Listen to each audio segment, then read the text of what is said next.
প্রিয় শিক্ষার্থীবৃন্দ, আশা করছি তোমরা সবাই ভালো আছো। আলহামদুলিল্লাহ আমিও ভালো আছি। আজকে আমরা মৌলিক গণিতে প্রাথমিক স্থিতি বিশ্লেষণ অধ্যায়ের 18 নম্বর ক্লাসে উপনীত হয়েছি। যথারীতি আমাদের আজকের আলোচনার বিষয়বস্তু সামগ্রিক বাজার ভারসাম্য। আমি এই প্রশ্নটা ইতিমধ্যে তোমাদের এইখানে নিয়ে এসেছি, দেখতে পাচ্ছ। আমাদের আজকে 31 নম্বর কোয়েশ্চেন। QD1 সমান 18 minus 3P1 plus P2, QS1 সমান 2 প্লাস 4P1, QD2 সমান 12 plus P1 minus 2P2, QS2 সমান মাইনাস 2 প্লাস 3P2। এই হচ্ছে আমাদের প্রশ্ন।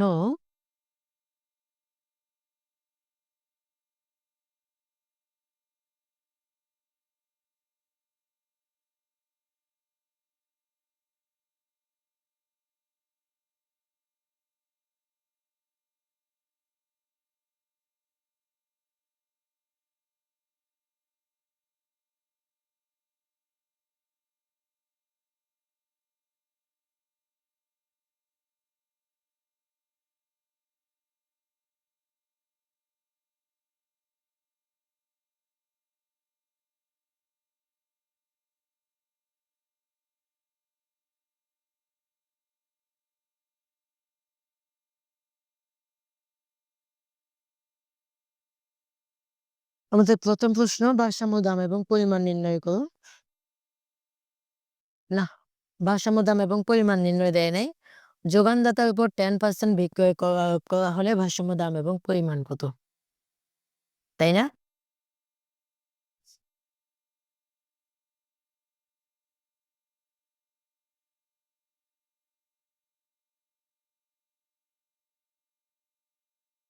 এখানে একটা মাইনাস হবে আগে থেকে।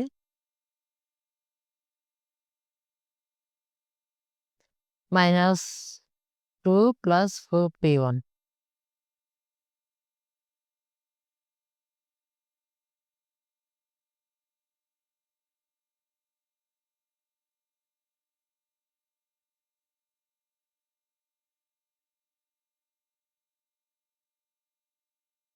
তো এই অঙ্কটার ভারসাম্য দাম এবং পরিমাণ, এটা তোমরা আগে করছো কিনা একটু দেখো তো, বা তোমাদের আগে করা আছে কিনা।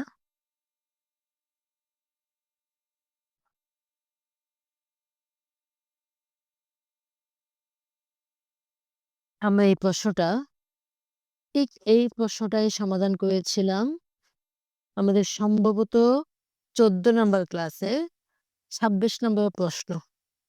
ভারসাম্য দাম এবং পরিমাণ নির্ণয়টা করেছিলাম তোমাদের সামনে। হ্যাঁ, তাহলে ভারসাম্য দাম এবং পরিমাণ নির্ণয়ের উত্তরটা যদি তোমাদের সামনে থাকে, ওটা আমাদের করার দরকার নাই।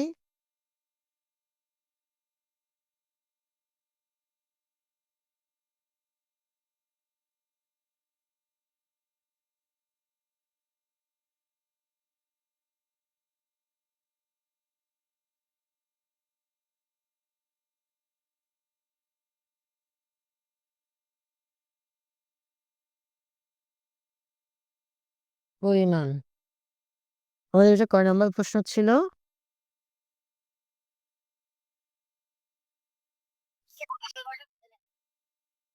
উস-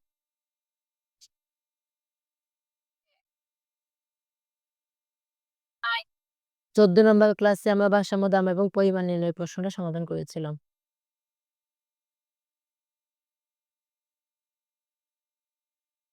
তোমরা কি এখানে আজকে ক্লাসে নতুন কেউ জয়েন করেছো? তোমাদের বাসা থেকে যে কি পরিমাণ সাউন্ড আসতেছে!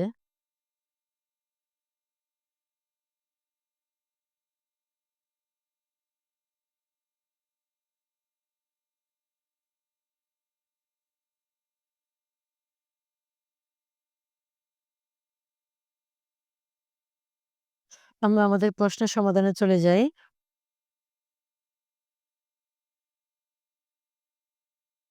আমি দেওয়া আছে লিখতেছি না, সরাসরি 1 নম্বর প্রশ্ন যদি আমি একটু লিখে দিই, ভারসাম্য দাম এবং পরিমাণ কত।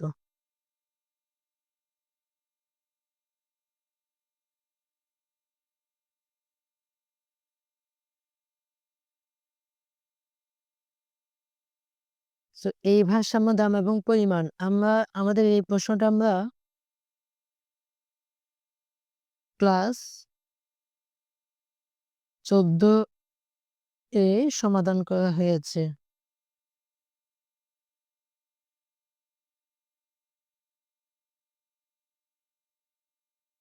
প্রশ্ন নং ছিল 26।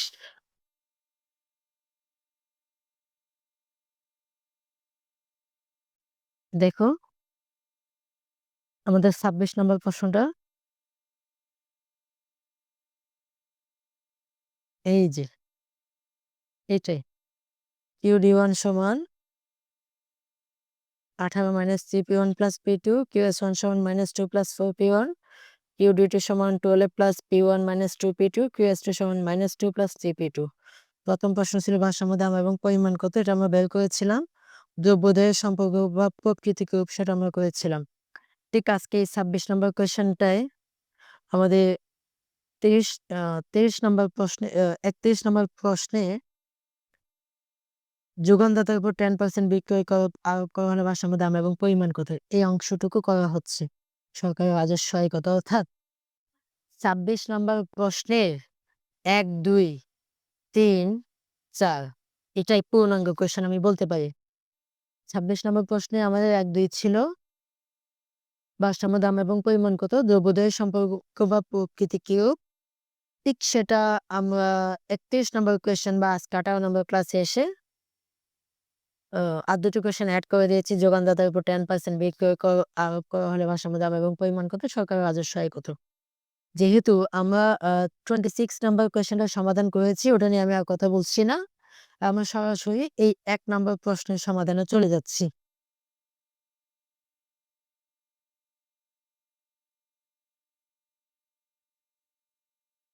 যোগানদাতার উপর 10% বিক্রয় কর আরোপ করা হলে ভারসাম্য দাম এবং পরিমাণ কত হয়, তোমাদের কি জানা আছে?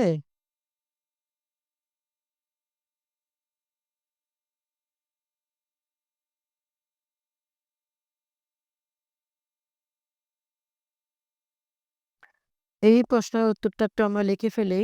ভারসাম্য দাম P1 সমান ছিল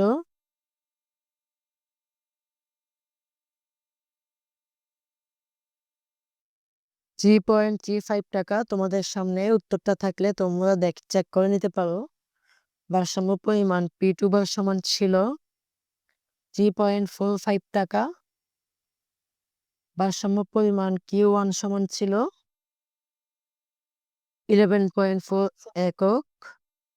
ভারসাম্য পরিমাণ Q2 সমান 8.4 8.41 একক। আচ্ছা যাই হোক, যে এটা দশমিকের পরে ফ্র্যাকশন নিয়ে সমস্যা নাই।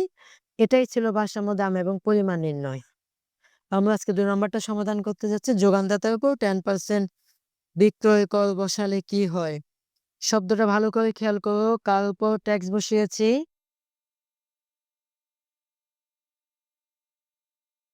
আমি আর দেওয়া আছে লিখতেছি না। দেওয়া আছে চাহিদা যোগান সমীকরণগুলো লিখতেছি না।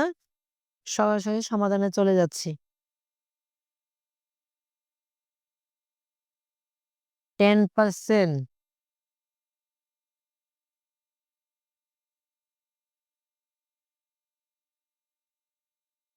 বসালে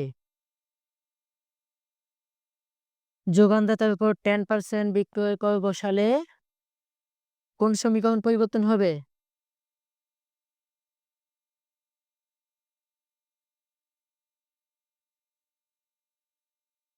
সমীকরণ হবে, আমি বিষয়টা একটু বুঝিয়ে বলি। তোমাদেরকে এখানে একটু বুঝতে হবে ভালো করে। প্রথমত আমি কোন কর বসাচ্ছি? বিক্রয় কর। বিক্রয় কর বসালে অবশ্যই কোন সমীকরণ পরিবর্তন হবে? যোগান সমীকরণ। তাও বসিয়েছে কোন ধরনের কর? 10% মূল্যানুপাতিক। 10% মানে 100 ভাগের 10 ইনটু P অথবা P1 যাই হবে আরকি, তাই না? মূল্যানুপাতিক কর বসিয়েছে 10%। কার উপর বসিয়েছি? যোগানদাতার উপর। এখন এই জায়গায় আমরা এতদিন পর্যন্ত যোগানদাতা শব্দটা হয়তো উল্লেখ করিনি। ভালো করে খেয়াল করো শিক্ষার্থীরা। ইতিপূর্বে আমরা যে অঙ্কসমূহ করেছি, আমাদের শব্দগুলো একটু খেয়াল করো। প্রথম এই যেমন ২৭ নম্বর প্রশ্নটা,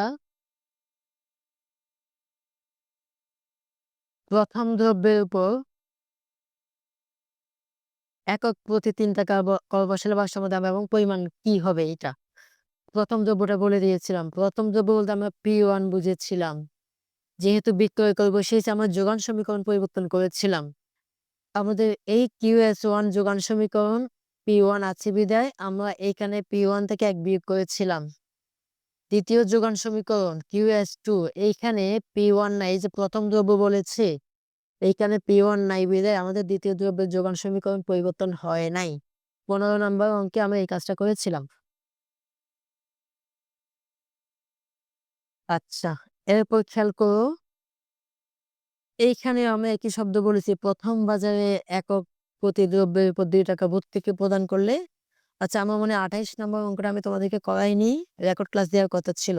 ভর্তুকি অঙ্ক আমি দেই নাই।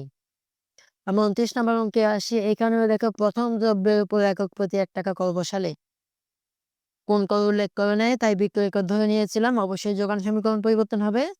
প্রথম দ্রব্য মানে আমরা বুঝি P1। দেখো প্রথম বাজারের যোগান সমীকরণে P1 থেকে আমরা ১ বিয়োগ করেছিলাম। ঠিক এই P1 টা দ্বিতীয় বাজারের যোগান সমীকরণে আছে বলে এই সমীকরণটাও পরিবর্তন হয়েছিল। অর্থাৎ আমাদের এই ২৯ নাম্বার সমীকরণে দুটো বাজারের দুটো যোগান সমীকরণে পরিবর্তন হয়েছিল। কারণ ওরা প্রথম দ্রব্যের উপর ট্যাক্স বসিয়েছে, এটা উল্লেখ করে দিয়েছে।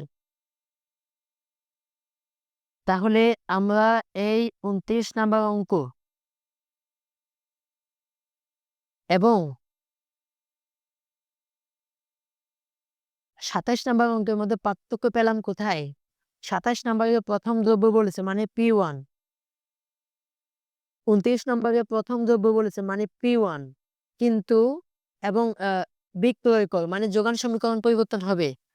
২৭ নম্বরে যোগান সমীকরণ পরিবর্তন করতে গিয়ে দেখতে পাচ্ছি যেহেতু বিক্রয় কর বসিয়েছে এইখানে P1 আছে বিধায় আমি এখান থেকে ১ বিয়োগ করতে পেরেছি প্রথম দ্রব্য, কিন্তু দ্বিতীয় বাজারের যোগান সমীকরণে এই প্রথম দ্রব্য বা P1 নাই বিধায় দ্বিতীয় বাজারের যোগান সমীকরণটা আমরা পরিবর্তন করি নাই। ২৭ নম্বরের PDF অথবা রেকর্ড ক্লাস দেখলে তোমরা দেখবা ২৭ নম্বর প্রশ্ন এবং ১৫ নম্বর ক্লাসে। এই ২৭ নম্বরের সাথে ২৯ নম্বর প্রশ্নের পার্থক্য হচ্ছে এখানে বলছে প্রথম দ্রব্য। প্রথম বাজারের যোগান সমীকরণ পরিবর্তন হয়েছে কারণ এখানে P1 আছে। একই সাথে দ্বিতীয় বাজারের যোগান সমীকরণও পরিবর্তন হয়েছে কারণ এখানে P1 আছে। তাহলে প্রথম দ্রব্য বলে আমরা P1 কে বুঝি এবং সেটা যদি বিক্রয় কর হয় আমাদের উদ্দেশ্য থাকবে দুটো যোগান সমীকরণই পরিবর্তন করতে হবে। যদি P1 না থাকে আমাদের করার কিছু নাই, যেখানে আছে সেটা করব, আর থাকলে দুটোকেই পরিবর্তন করতে হবে। আমরা ঠিক এই কাজটা ৩০ নম্বর অঙ্কে করেছিলাম। 10% বিক্রয় কর বসিয়েছিলাম প্রথম দ্রব্যের উপর। ফলে এই প্রথম বাজারের যোগান সমীকরণে QS1 এ P1 ছিল, এটাও পরিবর্তন করেছি। দ্বিতীয় বাজারের যোগান সমীকরণ এখানে P1 আছে তাই এটাও পরিবর্তন করতে হয়েছে। আজকে আমরা ৩১ নম্বর প্রশ্নে এসে দেখলাম প্রথম দ্রব্য বলে নাই, দ্বিতীয় দ্রব্য বলে নাই, সোজাসুজি একটা শব্দ বসিয়ে দিয়েছে, সেই শব্দটা হচ্ছে যোগানদাতা। তার মানে যোগানদাতা মানেই হচ্ছে QS1, যোগানদাতা মানে QS2। এর মানে প্রথম বাজারের যে যোগান সমীকরণ QS1 এইখানে P1 থেকে 10% বিয়োগ করতে হবে। ঠিক দ্বিতীয় বাজারের যোগান সমীকরণ QS2 এইখান থেকেও P2 থেকে 10% বিয়োগ করতে হবে। আবার বলছি এখানে প্রথম দ্রব্য বলে নাই, দ্বিতীয় দ্রব্য বলে নাই, সোজাসুজি বলেছে যোগানদাতা। যোগানদাতা বলার কারণে আমার প্রথম বাজারের যোগান সমীকরণ পরিবর্তন করতে হবে। এইখানে P1 থেকে 10% বিয়োগ করব। ঠিক দ্বিতীয় বাজারে যোগান সমীকরণে P2 থেকে 10% বিয়োগ করব। যদি এইখানে P1 প্লাস P2 থাকতো, এখানে P2 থাকতো, এই P2 থেকেও 10% বিয়োগ করতাম। কারণ আমাকে পুরো যোগানদাতা থেকেই বিয়োগ করতে বলছে। পুরো যোগান সমীকরণে P1 থাকুক, P2 থাকুক, P3 থাকুক, সবগুলাতেই 10% বিক্রয় কর বিধায় 10% বিয়োগ করতে হবে। এইভাবেই আমাদের অঙ্ক করা করতে হবে। এবার আমি সমাধানে যাই। সমাধানে গেলে আশা করি তোমরা ইনশাআল্লাহ বুঝতে পারবা। যোগানদাতার উপর 10% বিক্রয় কর বসালে নতুন যোগান সমীকরণ। প্রথম বাজারের যোগান সমীকরণ। স্যার আগের ভারসাম্য দাম যেটা উপরে উল্লেখ হয়েছে না, আগের মেয়াদে আমরা করেছি। এটা স্যার করতে পারবো? ওকে, আমি এতক্ষণ সেটাই বলছিলাম। আমাকে এই প্রশ্নে ভারসাম্য দাম বের করতে বলে নাই। এইজন্য আমি করতেছি না। আমাকে সোজাসুজি বলছে যোগানদাতার উপর 10% বিক্রয় কর বসালে ভারসাম্য দাম এবং পরিমাণ কত। আমি সোজাসুজি এটা করে ফেলতেছি। যদি ভারসাম্য দাম এবং পরিমাণ বের করতে বলতো আমি সেটাও বের করতাম। যেহেতু ভারসাম্য দাম এবং পরিমাণ আমরা ইতিপূর্বে ২৬ নম্বর প্রশ্নে করেছি, এজন্য আমি আর দেখাচ্ছি না। আমার কথা বুঝতে পেরেছো? এই প্রশ্নে শুধু এই ১ এবং ২ করতে বলছে, আমি ১ এবং ২ ই করতেছি। ওকে? যোগানদাতার উপর 10% বিক্রয় কর বসালে নতুন যোগান সমীকরণ হবে প্রথম বাজারের যোগান সমীকরণ। QS1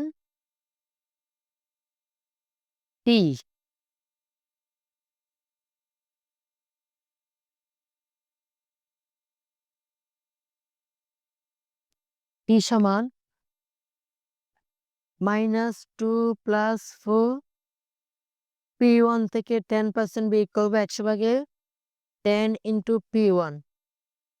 তোমাদের সুবিধার জন্য আমি যোগান সমীকরণটা পাশে একটু লিখে দিচ্ছি। আমাদের যোগান সমীকরণ ছিল QS1 সমান -2 + 4 P1 প্রথম বাজারের যোগান সমীকরণ। এই P1 থেকে আমি 10% বিয়োগ করে দিলাম এবং ১০০ ভাগে 10 × P1। এইখানে আবার P দিও না।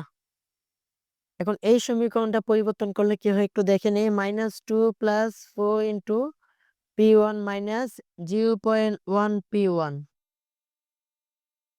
এবার হিসাব নিকাশ করো। -2 + 4 × এখানে 1 P1, এখানে 0.1 P1। 1 থেকে 0.1 গেলে 0.9 P1। 4 এর সাথে 0.9 P1 গুণ হবে। -2 প্লাস কত হয়? 3.6 P1। এই হচ্ছে আমার প্রথম বাজারের নতুন যোগান সমীকরণ। ঠিক একইভাবে আমার দ্বিতীয় বাজারের যোগান সমীকরণে পরিবর্তন হবে। কারণ আমার ট্যাক্সটা সোজাসুজি যোগানদাতার উপর বসানো হয়েছে। সেটা প্রথম দ্রব্য হোক, দ্বিতীয় দ্রব্য হোক, দোনোটাই পরিবর্তন করতে হবে আমাকে। QS2T দ্বিতীয় বাজারের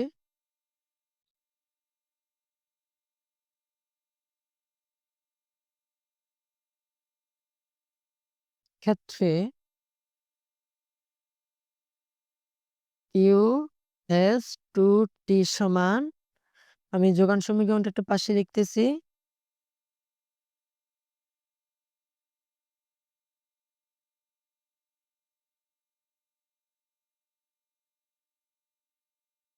-2 + 3P2। এই হচ্ছে আমার মূল যোগান সমীকরণ। তো এটার পরিবর্তনটা কিভাবে হবে দেখো। -2 + 3 P2 থেকে কত বিয়োগ হবে? ১০০ ভাগে 10% কার? P2 এ। খেয়াল করো। আমি এইখানে 10% ছিল P1 এ। আমি P1 দিয়েছি, এখানে 10% P2 তাই P2 দিয়েছি। এবার হিসাব নিকাশের পালা। -2 + 3 P2 - 0.1 P2। এইবার হিসাবটা আমি একটু কিভাবে করতেছি দেখো। -2 প্লাস যথারীতি এইখানে একটা P2 একটা P2 থেকে 0.1 P2 গেলে 0.1 = 0.9 P2। তাহলে 0.9 × 3 সমান 0.27 0.9 × 3, এই যে 3 গুণ করলে হবে 2.7 P2। এইভাবেও হিসাবটা করা যায়, কিন্তু এইবার আমি তোমাদেরকে হিসাবটা এইখানে যেভাবে করেছি এইখানে ভিন্নভাবে করে দেখাচ্ছি। আমি এইবার ব্র্যাকেটটা তুলে ফেলছি 3P2, অর্থাৎ দুভাবে হিসাব করা যায় সেটাই মূলত দেখাচ্ছিলাম। প্লাসে মাইনাসে মাইনাস জি এবং 0.1 p2 গুণ করলে হবে 0.3 p2 -2 প্লাস এবার দেখো জি থেকে 0.3 বিয়োগ করলে 2.7 p2 আসবে। তাহলে একই রকম মান আসলো আসলে। আমি এই হিসাবটা ২ ভাবে দেখিয়েছি। এখানে দেখিয়েছি 1 থেকে 0.1 বিয়োগ করে 0.9 p1 পেয়েছি। সেই 0.9 এর সাথে 4 বিয়োগ করলে এটা আসছে। এই অঙ্কেও আমি একই কাজ করতে পারতাম। 1 থেকে 0.1 বিয়োগ করলে 0.9 সেই 0.9 এর সাথে 3 কাউন্ট করলে 2.7 p2 এইভাবেও হবে। কিন্তু অনেকেই এইভাবে করে থাকে। ১ম এ ৩ দিয়ে p2 কে গুণ করে প্লাসে মাইনাসে মাইনাস ৩ দিয়ে 0.1 কে গুণ করলে 0.3p2 এবার হিসাব নিকাশ করলে এটা আসে। যেটাই করো ক্যালকুলেশন ঠিক থাকলে হচ্ছে। তাহলে আমরা উভয় বাজারের যোগান সমীকরণ পরিবর্তন করে ফেললাম। কারণ আমার প্রশ্নেই বলে দিয়েছে যোগানদাতার উপর 10% বিক্রয় কর বসানো হয়েছে। এখন তাহলে উভয় বাজার ভারসাম্যের পরিবর্তন হবে। ১ম বাজারের ভারসাম্য অবস্থায়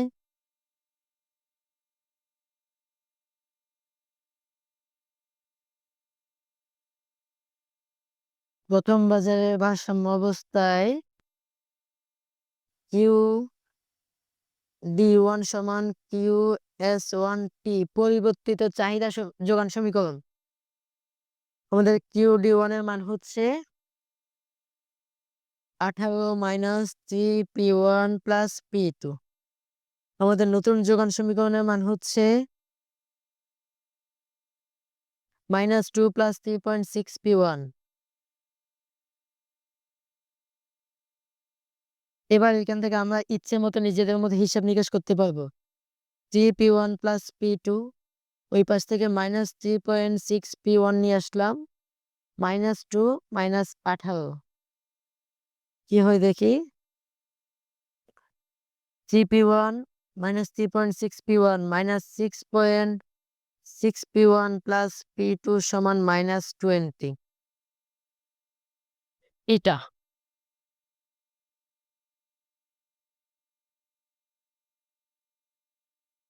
আমাদের এই মানটা আসছে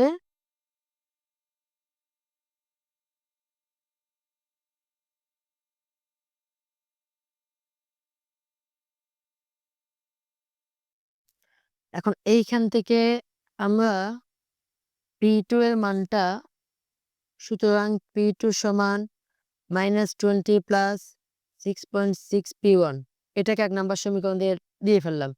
কারণ আমি সহজেই p2 টাকে রেখে এই p1 টাকে ওই পাশে নিয়ে গেছি। এখন দ্বিতীয় বাজারে ভারসাম্য অবস্থা থেকে আমরা আরেকটা সমীকরণ পাবো।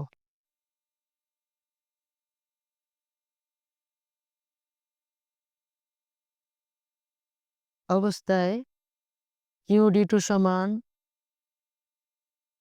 QS2T।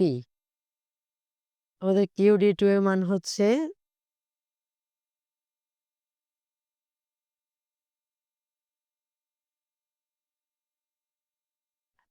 12 plus p1 minus 2p2 equal QS2T এর মান হচ্ছে এই যে -2 plus 2.7p2 p1 minus 2p2 ওই পাশ থেকে -2.7p2 এই পাশে চলে আসছে -2 -12 p1 মাইনাস 4.7p2 ইকুয়াল -14। শিক্ষার্থীরা খেয়াল করো আমি পূর্বেই চালাকি করে p2 এর মানটা বের করে রেখেছি। কারণ এই p2 এর মানটা আমি এখানে বসিয়ে দেব। p1 মাইনাস 4.7 ইন্টু আমার p2 এর মান হচ্ছে -20 প্লাস 6.6p1 ব্র্যাকেট তুলে শেষ করলাম। তোমরা চাইলে লিখে দিতে পারো ১ নং হতে মান বসিয়ে সাইড নোট দিতে পারো বা p1 মাইনাস এবার গুণ করো মাইনাস আর এই মাইনাস গুণ করলে প্লাস হয়ে যাবে 4.7 এর সাথে 20 গুণ করো 4.7 গুণ 20 কত হয়?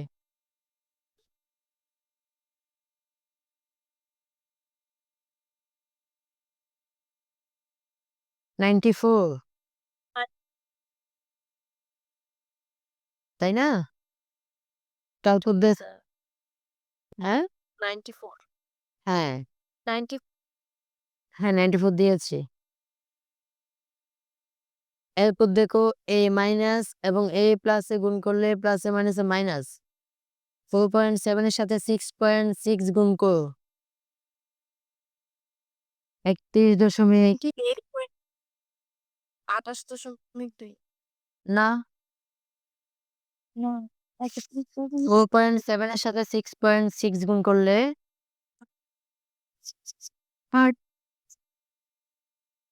হ্যাঁ, এবার দেখো তাহলে একটা P1 মাইনাস 31.02 P1 তাহলে হিসাব নিকাশ করলে মাইনাস 30.02 P1 মাইনাস 14 মাইনাস 94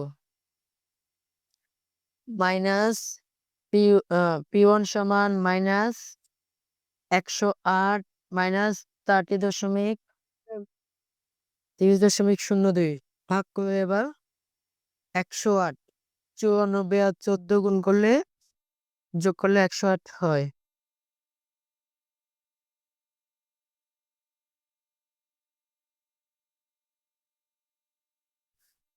সুতরাং P1 এর মান কত আসছে? 3.59 টাকা তাই না? এখন এই P1 এর মানটা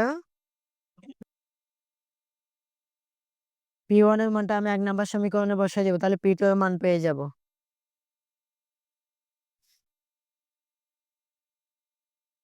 লাস্টের দিকে একটু বুঝি নাই। কোথায়? গুণ করছেন যে ওইখান থেকে 1 নম্বরের সমীকরণ বসিয়ে গুণ করছেন যে ওখান থেকে। এই গুণটা বুঝো নাই? জি স্যার, এই লাইন থেকে নিচের লাইনটা। -4.7 এর সাথে -20 গুণ করলে +94 মাইনাসে মাইনাসে প্লাস। এটা গুণ করলে 94 প্লাসে মাইনাসে মাইনাস 4.7 এর সাথে 6.6 গুণ করলে 31.02 P1 হয়ে গেল।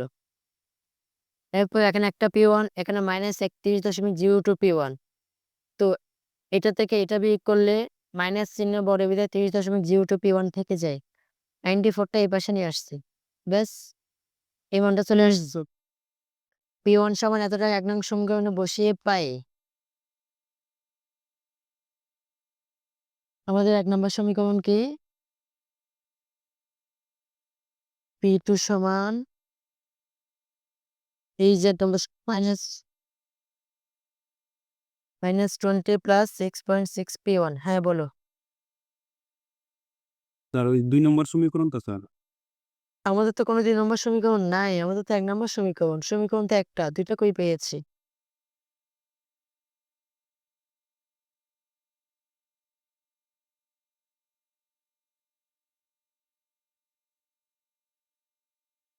আবার বলো। তোমার বিষয়টা ক্লিয়ার হতে পারলাম না। 6.6 গুণ 3.59 কত হয়? 3.69 23.69 23.69 23.69 এটা থেকে 20 বিয়োগ করলে 3.69 এটাই হচ্ছে আমার 69 P2 এর মান। তাহলে আমাদের P1 এর মানও চলে আসছে, P2 এর মানও চলে আসছে। এখন এই P1, P2 এর মান আমরা চাহিদা অথবা যোগান সমীকরণে যেকোনো একটাতে বসালে Q1 এবং Q2 এর মান পেয়ে যাব। যদি আমরা যোগান সমীকরণে বসাতে যাই, আমাদের কোন যোগান সমীকরণে বসাতে হবে? আমাদের যোগান সমীকরণ কি কোথায় বসাবো?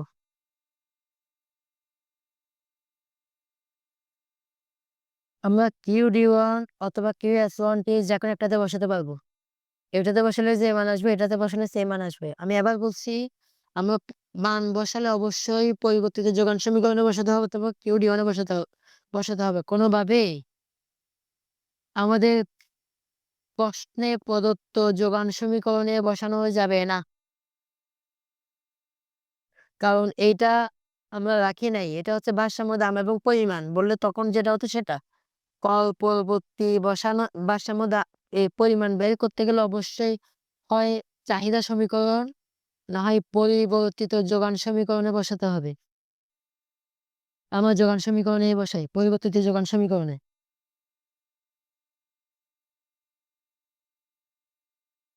এখন P1 ও P2 এর মান QS1T ও QS2T এ পর্যায়ক্রমে বসিয়ে পাই।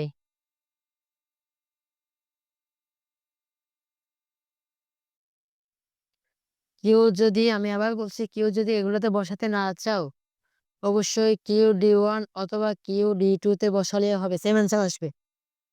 QS1T তে বসানোর কারণ হচ্ছে এইখানে একটাতে মান বসালে হবে আমাদের QS1T এর মান হচ্ছে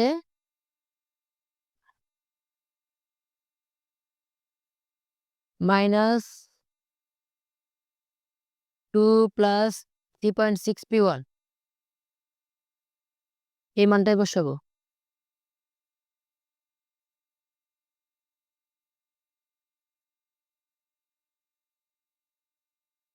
P1 এর মান কত ছিল আমাদের? 3.59। হিসাব করে ফেলো একজন।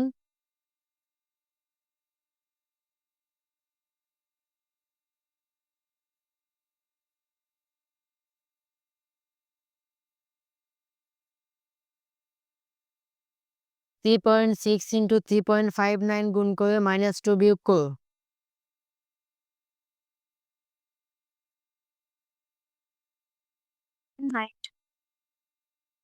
হ্যাঁ? 10.92 সুতরাং Q1 সমান 10.92 একক চলে আসছে এবং QS2T দিয়ে বসালে QS2T আমাদের দ্বিতীয় যোগান সমীকরণ।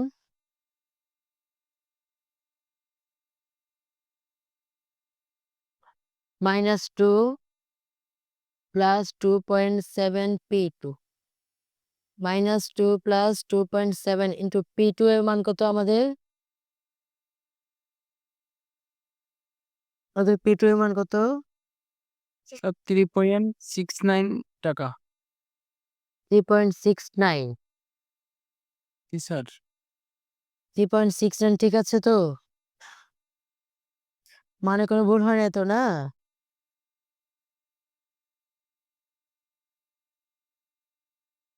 না স্যার, ঠিক আছে তো। 3.69। ওকে, তাহলে ভারসাম্য দাম কত আসে দেখো একবার, ক্যালকুলেশন করে ফেলো। 7.96 -2 7 পয়েন্ট, সুতরাং Q2 এর মান কত? 7.9 তার উপর T2 এর মান কোথায় বের করলাম? হ্যাঁ বলো। P2 এর মান কোথায় বের করলাম? P2 এর মান বের করিনি, এই যে 3.69। P1 এর মান 1 নম্বর সমীকরণে বসিয়ে P2 এর মান পেয়েছিলাম। বুঝতে পেরেছো? সুতরাং নির্ণেয় ভারসাম্য দাম ও পরিমাণ।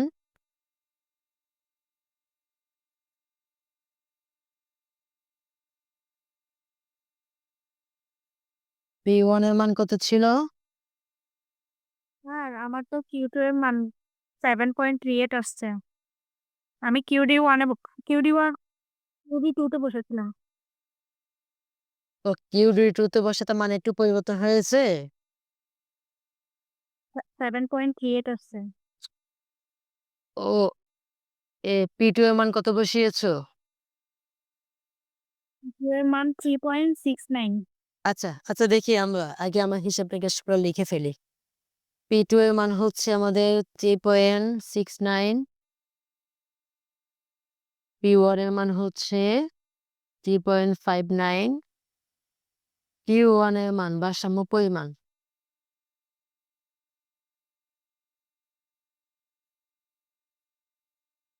ভারসাম্য পরিমাণ ছিল 10.92 একক, এগুলোর টাকা।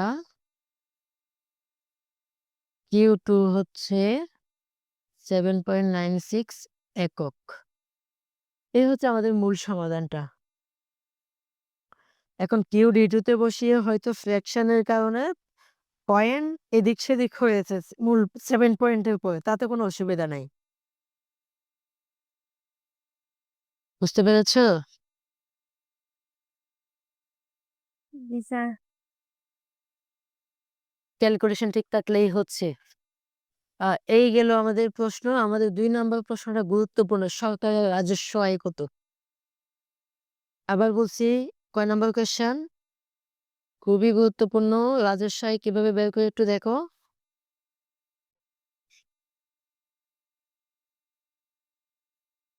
রাজস্ব আয় নির্ণয়। আচ্ছা, এইখানে যে আমরা রাজস্ব আয় বের করতে যাব, আমরা কয়টা পণ্যের উপর ট্যাক্স বসিয়েছি বলো তো? আমরা কি ট্যাক্সটা P1, P2 দুটোর উপর বসাই নাই? স্যার 2টা। দুইটাতেই বসিয়েছি। তাহলে রাজস্ব আয় কিভাবে বের করবা?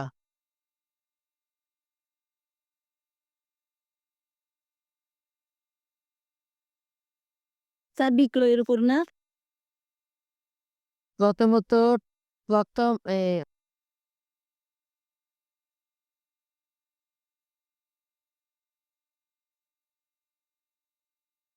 P1 সমান কয় টাকা ছিল? 3.59, তাই তো? টাকা। তাহলে সরকারের ট্যাক্স, সুতরাং 10% কর বসালে প্রথম পণ্য থেকে করের পরিমাণ।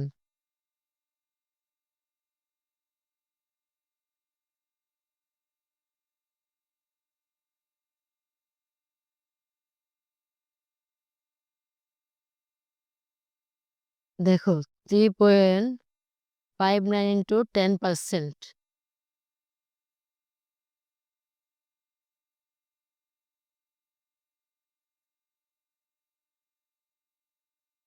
3.59 ইন্টু 10% কয় টাকা দেখো?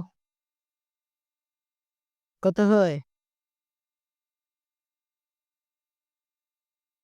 মান বের করে ফেলো, আমি বুঝিয়ে দিচ্ছি।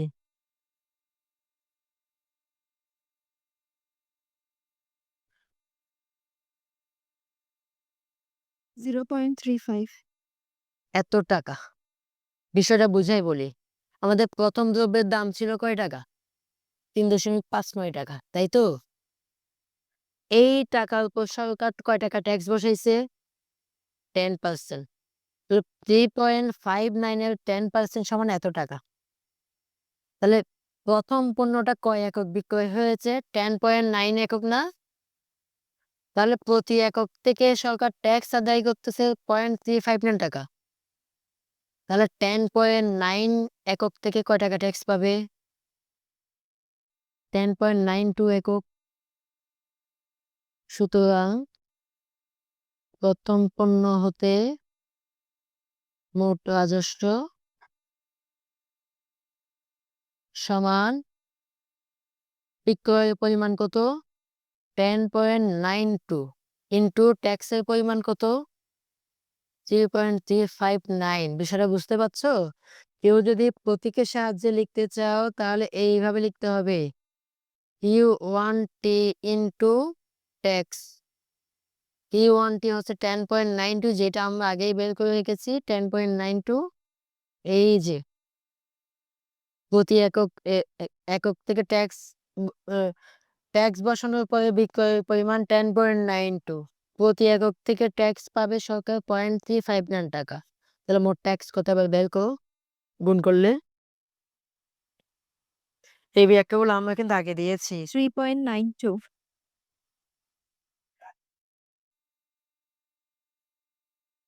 3.359 গুণ 3 পয়েন্ট কত হয়? 92 টাকা। তাহলে সরকার নয়। প্রথম পণ্য বা প্রথম বাজার থেকে এত টাকা ট্যাক্স আদায় করছে, রাজস্ব আদায় করছে। ঠিক একইভাবে দ্বিতীয় পণ্য থেকেও ট্যাক্স আদায় করছে না? P2 সমান কয় টাকা ছিল? P2 এর দাম কত? 3.69। সুতরাং 10% কর বসালে করের পরিমাণ সমান ওই যে 3.69 ইন্টু 10% কত হয় দেখো?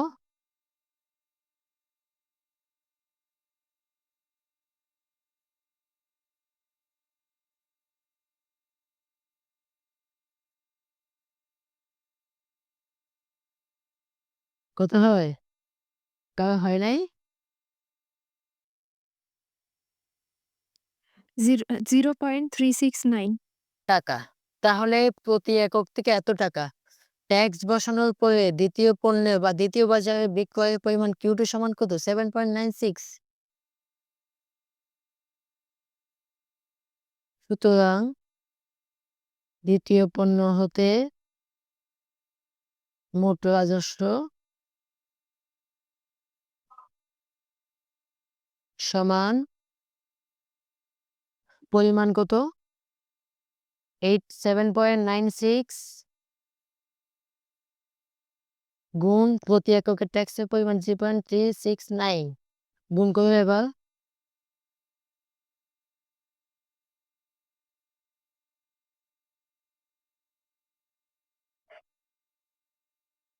টু পয়েন্ট 2.93 টাকা। তাহলে সরকার প্রথম পণ্য থেকে মোট ট্যাক্স পেয়েছে এত টাকা, দ্বিতীয় পণ্য থেকে মোট রাজস্ব পেয়েছে এত টাকা। তাহলে সরকারের মোট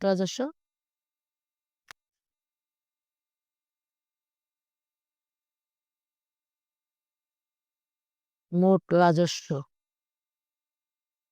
সমান 3.92 প্লাস 2.93 দুটোটা যোগ করো।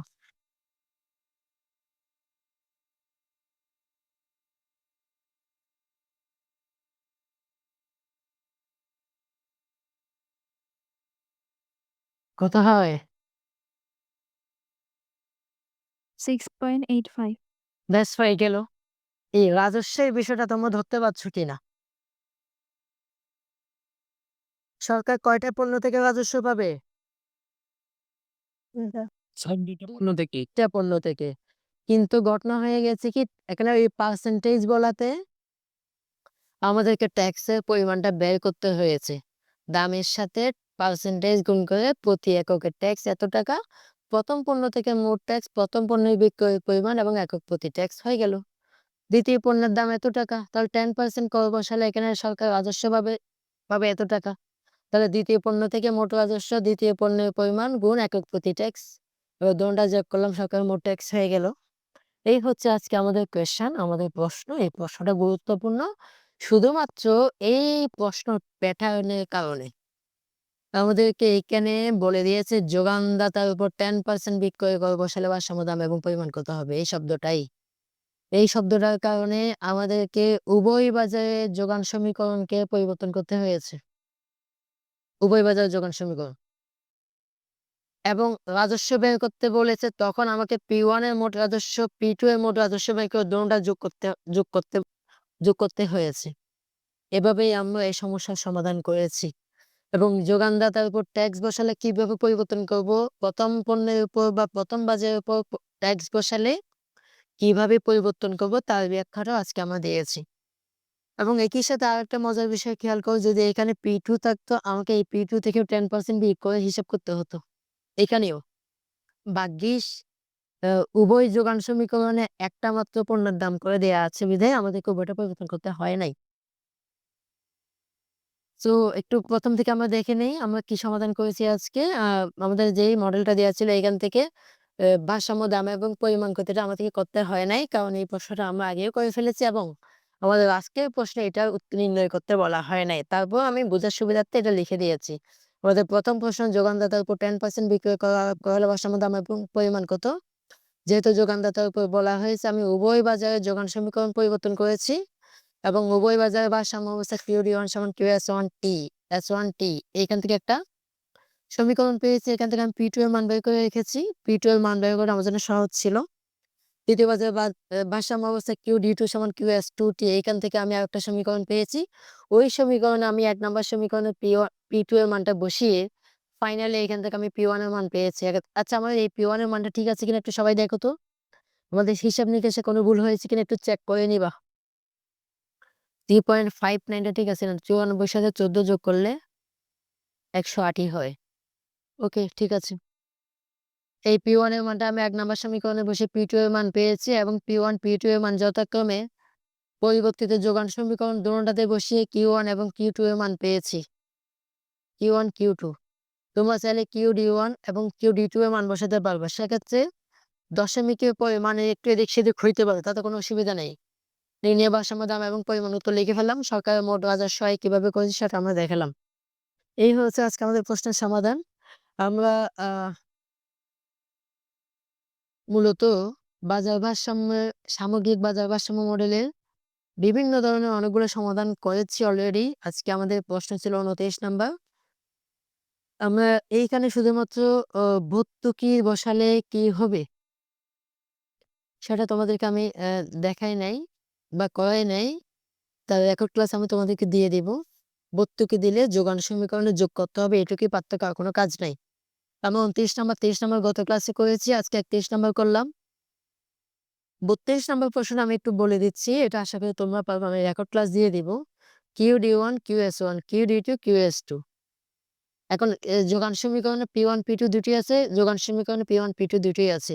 হ্যাঁ, এই অঙ্কে যদি বলা হয় যোগানদাতার উপর 10% বিক্রয় কর বসানো হয়েছে, যদি এখানে বলা হয় যোগানদাতা, তাহলে P1 থেকে 10% বিয়োগ করতে হবে, P2 থেকে 10% বিয়োগ করতে হবে।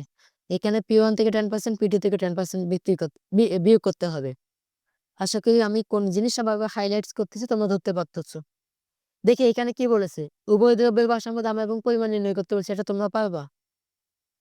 প্রথম দ্রব্যের উপর একক প্রতি ১ টাকা কর বসানো হলে নতুন ভারসাম্য দাম এবং পরিমাণে কি পরিবর্তন হবে এটা পারবা। যেহেতু প্রথম দ্রব্য বলেছে P1 থেকে বিয়োগ হবে, P1 আছে এখান থেকে বিয়োগ হবে, QS2 তে P1 আছে এখান থেকে বিয়োগ হবে। উক্ত করে কতটুকু ক্রেতা বিক্রেতা বহন করে এটা বের করতে পারবা, সরকারের রাজস্ব আয় কত এটাও বের করতে পারবা।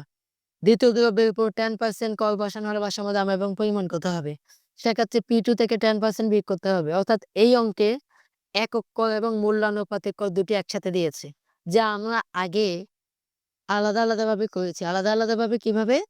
একক করের অঙ্কও করেছি আমরা, মূল্যানুপাতিক করের অঙ্কও করেছি। এই যেমন এটা মূল্যানুপাতিক করের প্রশ্ন ছিল, ৩০ নাম্বারটা মূল্যানুপাতিক করের প্রশ্ন ছিল, ২৯ নাম্বারটা একক করের প্রশ্ন ছিল। অর্থাৎ এই প্রশ্নের মধ্যে আমরা সকল প্রশ্ন একসাথে আলোচনা করেছি, এটুকুই হচ্ছে পার্থক্য। পরীক্ষায় এত বড় অঙ্ক আসবে এমন কোনো কথা নেই, আসতে পারে নাও আসতে পারে। আসলে বিষয়টা জেনে নিলে তোমাদের করতে সহজ হবে, এইটুকুই আরকি। ১৯ এটা ছিল আমাদের ৩২ নম্বর প্রশ্ন। ১৯ নাম্বারের ১ ক্লাস, অর্থাৎ ক্লাস ১৯ এর ১। ১৯ এর ২ এও আমরা আরেকটা কোয়েশ্চেন দিয়েছি।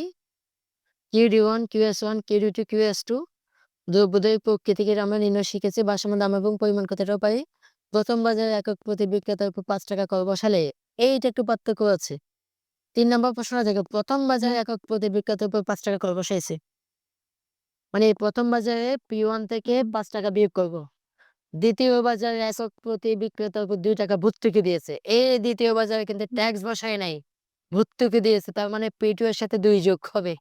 এভাবে ভারসাম্য দাম এবং পরিমাণে কি পরিবর্তন হবে? এক্ষেত্রে সরকারের নিট রাজস্ব কত হবে? এই তোমরা মিউট করে আনমিউট করে কথা বলতেছো কেন?